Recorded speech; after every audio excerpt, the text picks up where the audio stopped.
when you come for a reading, you probably have a specific family member or friend that you'd like to come through. And whilst I can't guarantee that they will actually come through, and if they don't, and we have no connections whatsoever, then I will offer a full refund and ask if you'd like to reschedule.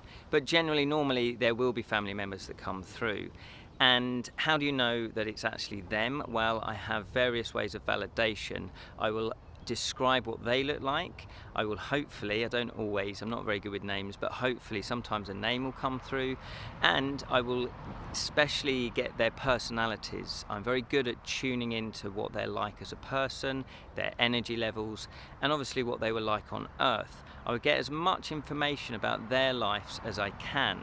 What I also find is that the spirits you'll have little, I don't know what to call them really, in-jokes. There'll be things that you only know about and no one else will know about. For example, I did a reading once where I kept getting an image of Frank Spencer, which was a comedian, an actor, comedian character back in the 80s.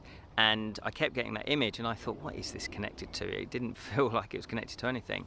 But I had a male presence here as a father figure. And eventually, because the image kept coming into my head, I said, okay, this sounds a bit random, but I've got a picture of Frank Spencer. And the lady's face lit up, and she went, that my dad, that was his favourite show, that was his favourite comedian, that was his favourite television show. And he actually had a connection. He did actually meet Michael Crawford, who was the actor that played Frank Spencer. So there was actually a connection there. So that's the sort of information we're looking for. We're looking for personality, we're looking for things that are going on, not only when the spirit was alive on Earth, what they did for a job or what they were connected with, what their hobbies were, but also what's happening in your life as well, because it's a double validation. To say what the spirit's like and what they did on Earth and what they, what their hobbies were and what they worked, what they did for a living, plus your own circumstances as well, that's extra validation for you to know that it is actually your loved ones.